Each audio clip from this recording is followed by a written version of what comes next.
Raymond, vous entendez? Oui, Oui. oui, oui. Alors, pour revenir à la question, merci pour cette question. Tout à l'heure, j'évoquais le fait que les journalistes sont contraints de faire vite, de faire plus vite que les autres, plus court que les autres. Et cela a des conséquences, en fait, des conséquences. Alors, on en parle beaucoup quand c'est sur les réseaux sociaux, mais la propagation de fausses nouvelles ou d'informations non vérifiées.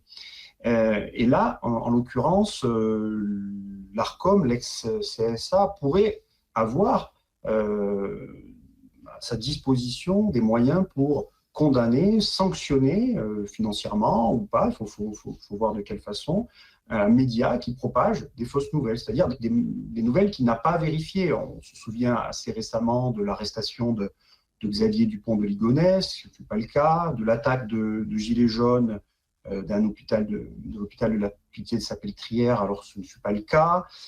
On a pas mal d'exemples comme ça qui sont parfois anecdotiques, hein, ce n'est pas des grands mensonges, évidemment, mais ça montre que là, il pourrait y avoir une vraie mission pour ce CSA qui est de condamner, de punir les médias qui font vite leur travail, mal leur travail, et ça inciterait aussi les journalistes à attendre un petit peu avant de propager une rumeur, avant de propager une information qui n'est pas vérifiée.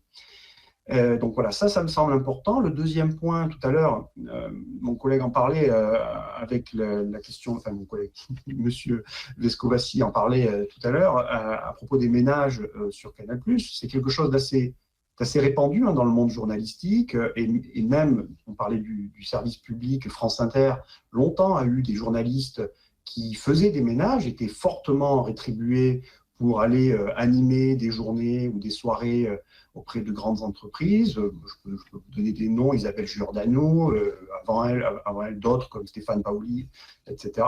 Et ça pose un vrai problème de déontologie, surtout quand ces journalistes invitent les patrons de ces entreprises privées qui les rémunèrent par ailleurs. Enfin, je serais embêté de ne pas dire un mot sur la situation d'une personne qui est un journaliste, qui risque, je crois, 175 ans de prison. On en a parlé très peu médiatiquement, un peu plus depuis quelques semaines. C'est le cas de Julian Assange. Vous n'êtes pas sans savoir qu'il a vécu presque 10 années reclus dans l'ambassade d'Équateur, qu'il est en ce moment en prison en Grande-Bretagne.